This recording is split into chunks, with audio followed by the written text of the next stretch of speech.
Okay. Forgive us for all the technical issues. um, so before we start, I figured I'd tell you that these lectures are being filmed for an online course, and if anyone has any objections to that, please let us know.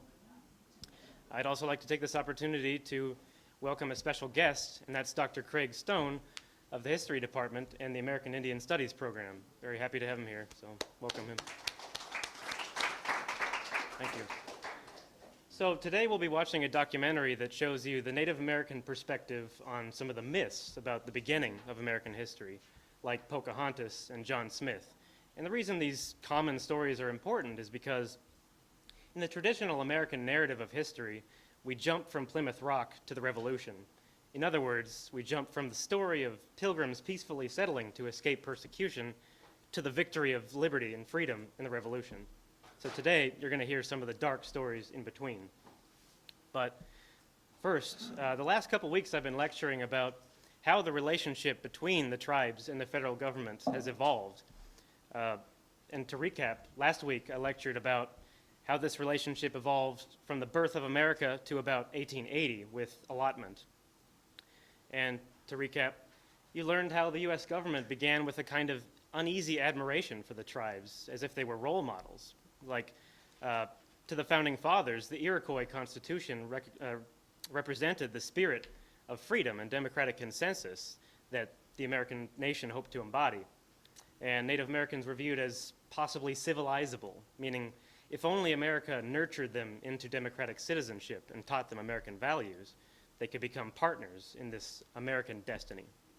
And then, of course, you learn that as America expanded, Native Americans increasingly became seen as an obstruction to that American project.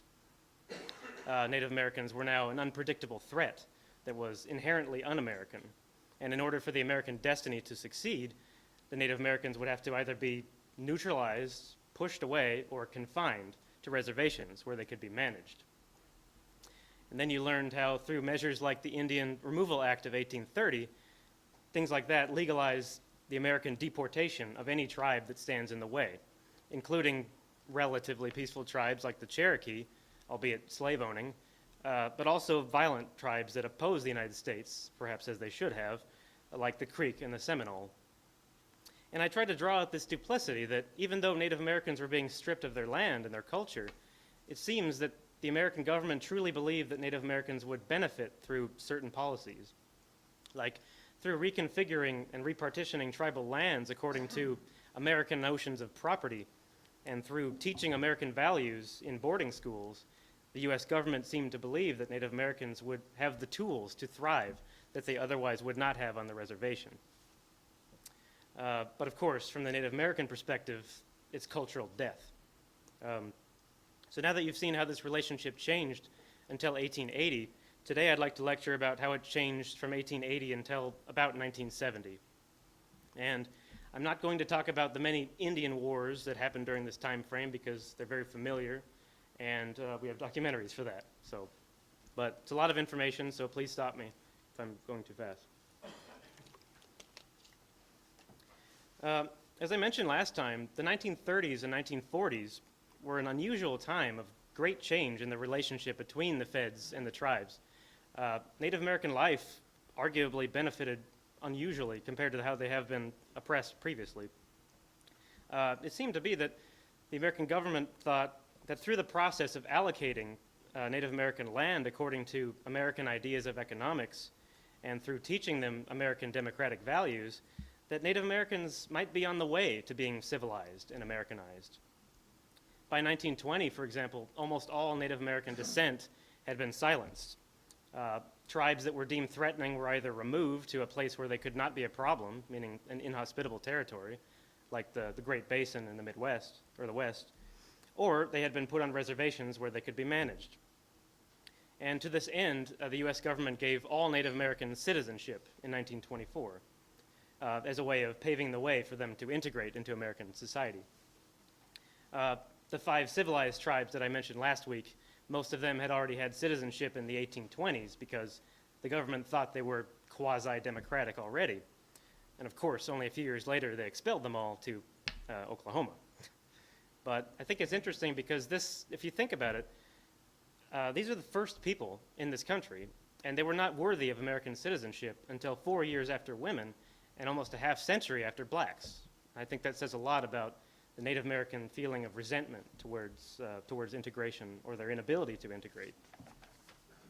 And in 1934, Franklin Roosevelt took this a step further with what's called the Indian New Deal, which guaranteed really unusual, inordinate political rights of sovereignty to the tribes, granted them economic autonomy, and opportunities of trade relations with the United States that they might not have had previously, gave them significant legal weight in courts to lodge complaints against the federal government over grievances like land or loss of cultural artifacts.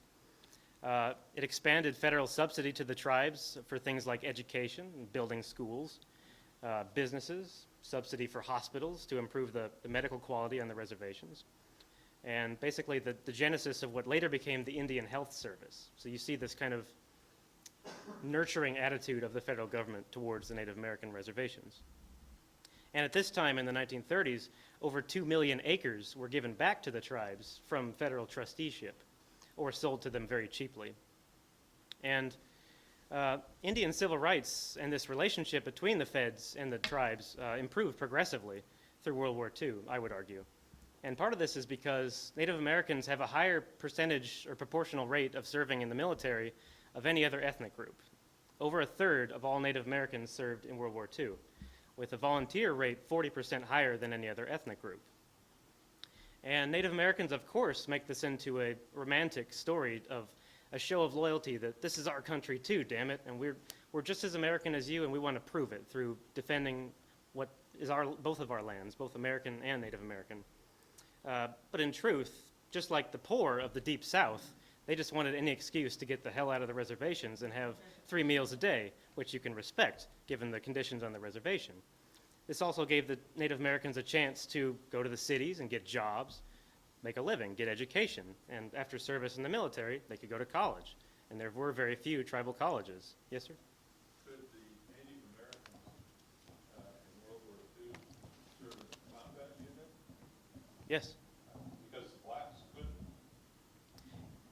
I don't believe the blacks could serve in combat units.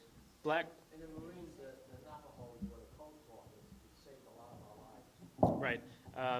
For the case of the blacks, they were allowed to serve, but they were segregated. You do find stories of Native Americans serving in the same units as whites and blacks. And you, for example, you find the case of the Navajo, for example, they're their own sovereign nation, right? They declared war independently on Nazi Germany, and they volunteered their service because they were dual citizens. And the Navajo code talkers, as you said, they were invaluable for befuddling the Japanese in the Pacific. Does that answer your question? Okay. And through things like the Navajo code talkers in service, there were Native Americans on Iwo Jima, for example. This showed the American public that Native Americans were American heroes, that they were just as American as you and me, supposedly, and this provided the idea for the federal government that they truly could Americanize. And through this loyalty that they showed during World War II, the U.S. government rewarded them more and more for their services.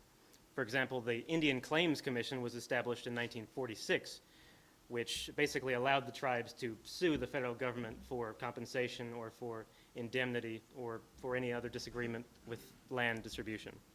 And by 1978, over $800 million in damages were awarded, and 2 million acres of land were given back. However, just in the 1980s alone, 30 million acres were taken away. And that's not to mention the hundreds of millions of acres that were taken away before that. So you could argue that the damage was done, and the traumas had already set in the Native American mind. So that's the experience of the 1930s and 40s. And the next phase is the most surprising and controversial, and that's the 1950s and 60s and 70s, which during that time, the traditional imagery that might pop into your head is civil rights, when civil rights were granted more and more to the Chicanos, to African Americans, women, and homosexuals. Native Americans, by contrast, suffered some of the worst discrimination and condescension that they had ever endured since the 1880s, and that's the process of termination. Native Americans will depict this period as a time of rape, basically. But it's important to look at the American government's perspective when we understand their policies. From the government perspective, they had a dilemma. The American government had empowered the tribes and granted them cultural rights and subsidy to stimulate their growth. That failed. They had also tried to forcibly assimilate them in boarding schools and bring them to the cities. That had failed. Still, Native Americans lived in squalor. On the reservations, the suicide rate is 7 times the national average. As I've mentioned, alcoholism and cirrhosis are rampant. Sexual abuse and domestic abuse are some of the worst in the country. And in many reservations, almost the entire male population is unemployed or on welfare. And some tribes in the Southwest, less than 10% of the population had GEDs. Now, it's your decision who to blame here, whether it's the experience of the past or the Native Americans themselves. I would personally believe the former. But it's important to consider the American perspective, because what's the American economy like in the 1950s? It's exploding. It was easy for the Americans to contrast American life with life on the reservations, because at this time, life expectancy for the Americans was reaching 70. On some reservations, it was as low as 30. And I've read some stats that I can't really verify that Native Americans had at this time the lowest life expectancy in the Western Hemisphere. So this created the idea in the American government's mind that as Native Americans are living now, they simply can't function on their own. So it perpetuated the idea that Indianness, or the reservation itself, are the problem behind Native American suffering. So this led to the process of termination, where special privileges afforded to the tribes were terminated and progressively scaled back. Entire reservations and entire tribal nations were terminated, and basically bus lines were set up to force Native Americans to leave the reservations and go to the cities where they would work, and they would endure American schooling. In doing so, they would absorb American values, capitalism, the English language, literacy, and basically the positive impact and the positive influences of American civilization and economics. And the idea was that this would solve all Native American problems because it worked for America. America was doing so well. And the idea was if you cut their welfare, you strangle them and you force them to basically go out and work. And if they work, they get college educations, they start businesses in Indian country, and this generates tax revenue for the tribes that could in turn be spent on hospitals, and roads, schools. So the standard of living of the Native American population would improve. And of course, Native Americans had a very different perspective on this. But I think it's important to view that here too, like the boarding schools, the US government seemed to think that they were doing them a favor. Because just like the boarding schools, if you take them from the reservation and cut off the characteristics of their culture that make them backward, you force them to become American, you give them the tools that they would not otherwise have on the reservation to thrive. Also, it seems to me that the government thought that the reason Native Americans were suffering so much was because of the legacy of the past 200 years, that the American government had progressively forced Native Americans to be excluded and removed from society through reservations. By eliminating reservations, you could forcibly integrate them and eliminate these structural barriers that explained why Native Americans were having so many problems. And this policy essentially continued well into the 70s. For example, 1953 to 1964 alone, over 109 tribes were terminated. Think about that. How sovereign can these tribes be when politicians write on Bureau of Indian Affairs letterhead that this nation no longer exists? And 2,500,000 acres of tribal land were taken back into federal trusteeship. And 12,000 Native Americans lost their tribal affiliation and therefore their benefits that they received from the federal government. And eventually this process was scaled back after 1968, and that's the lecture I'll get to next time. But part of the reason termination was abolished was not just because it was against civil rights, but because it was a miserable failure in my mind. Because of the termination policy, most Native Americans today do not live on reservations. So in that sense, it was a success. But for those left behind, and over 1 million stayed behind according to the stats I'm reading, they were basically starving. They had no welfare, no work, no health care, no employment, and the conditions were miserable. They couldn't extricate themselves from it. What did we do? We tried to take the strong men, the young men, to work in the cities. The old and the sick remained behind. Almost 1 million refused to leave the reservation, either because they were not able or because they thought genuinely, this is our last chance to keep Native American culture alive. And simultaneously, for those Native Americans working in the cities, you had a massive culture shock. And those who didn't lose all of their Native American heritage through assimilation, they went back to the reservations, they were out of work, they were disillusioned, and many of them got lost in the bottle. And Richard Nixon himself, who eventually started to eliminate termination, even he thought that the few times that we've actually tried termination were miserable failures and actually have worsened the conditions of Native Americans that we tried to improve in the first place.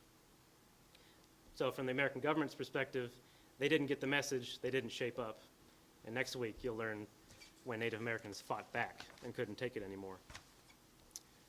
So that's how the evolution in very broad terms evolved from 1880 to 1970. Questions before we start the movie?